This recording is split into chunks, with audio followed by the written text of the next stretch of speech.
to ABC Electric, and we pay in cash, what we've actually done is give ABC more debt instead of paying off the debt that they created, like the bill that we get. Yes. We've actually doubled the debt. But because they perceive, no, let me rephrase that. It's not what the corporation wants, is double the debt. The corporation doesn't want double debt. But keep in mind, corporations can't show a profit. So where does that cash go? It goes to the corporate board members. Because keep in mind, a corporation is a fiction. Yes. And so it doesn't have any feelings either way. But it doesn't set off the debt. When we pay our electric bill, it actually makes the situation worse. So what happens is the board members, who like cash just as much as we do, they take the cash and create double the debt. Well, what does double the debt do? It creates what's called the national debt. And that's the old, Americans are in so much debt. Yes. Well, no, we're not. The corporations are in debt. Because that's how they want it. Because they want us to continue to fork over our cash to them. Because they can use cash. The people, not the corporation. Sure. It's kind of a switch. Like corporations need credit, not debt. It's exactly, and it's who run them want debt, not credit. And it's a kind of the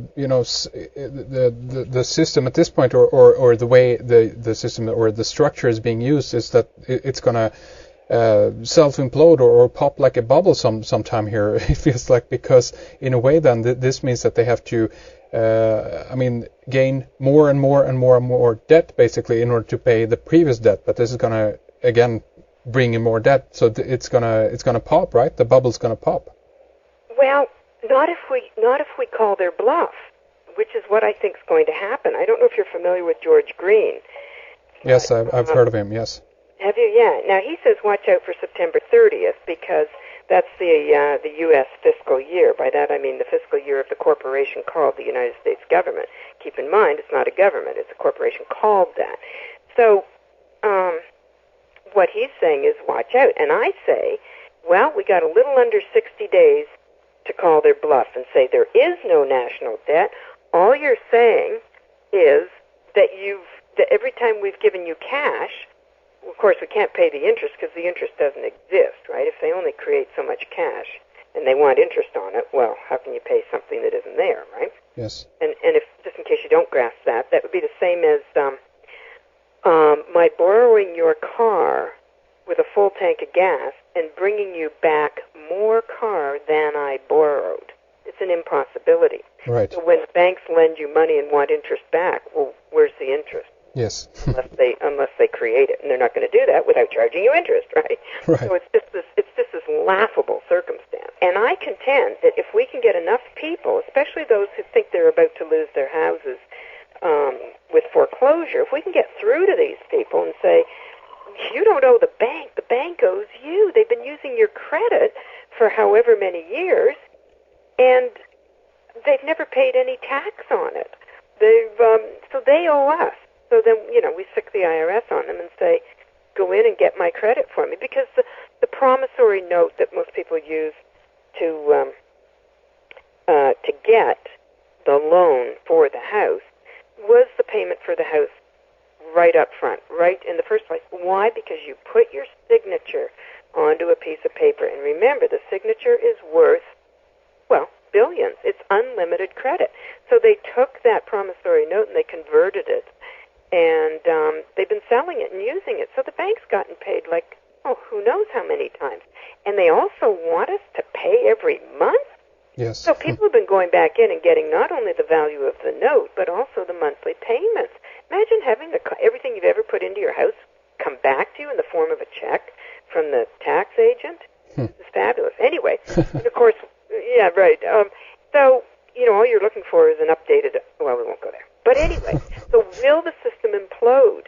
Well, we could say yes, and that's good news, or we could say no, it'll simply start to operate the way it's supposed to.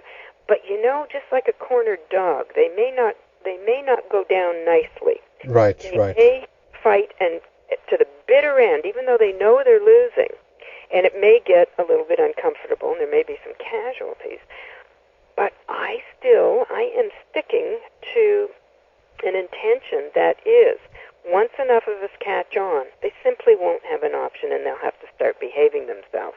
And people who are in the positions of enforcing, for example, the police or the banker who says, you overdrafted your account, so we're going to charge you $30 on top of that, they're going to catch on that they've been duped and that they are in fact guilty of wronging their brothers. And if they think that the banks aren't going to do the same things to them as they've done to us, they need to think again. So, cops who are locking people up for ridiculous reasons, they got to get that what goes around comes around, and they're going to get locked up when their usefulness has been fulfilled. Usefulness has been fulfilled. Right. They're simply going to say, thanks, Buster, now you're up.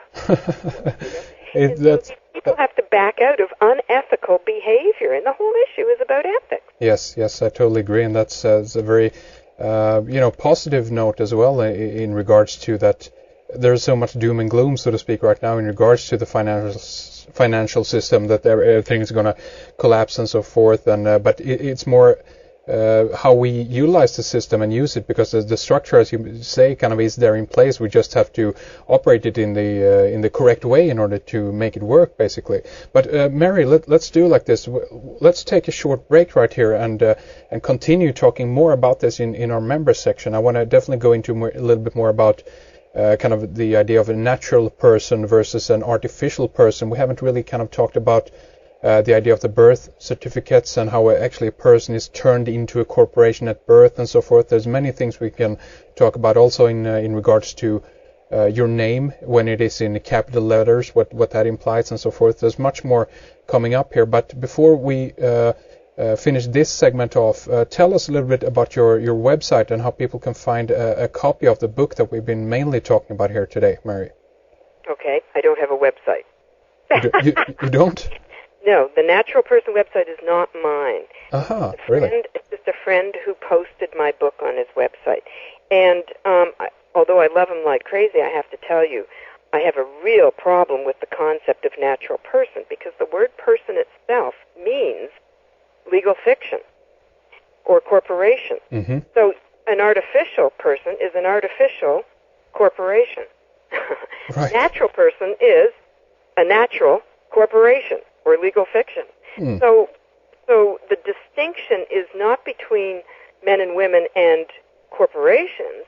The distinction is the uppercase name is what is commonly known as a natural person, but it still doesn't have anything to do with men and women. An artificial corporation is something like Sears. Right. Or ABC Electric. That's an artificial corporation, meaning that there is no life attached to it. It's complete fiction. A natural person is still a corporation, a legal fiction, but it's connected to a real man or woman. But the uppercase name we've kind of let go as far as significance goes, because when we raised so much hell about it, who knows how long ago, we started noticing that they try and bluff it. For example, the names on birth certificates now, I think, are showing up as capitalized.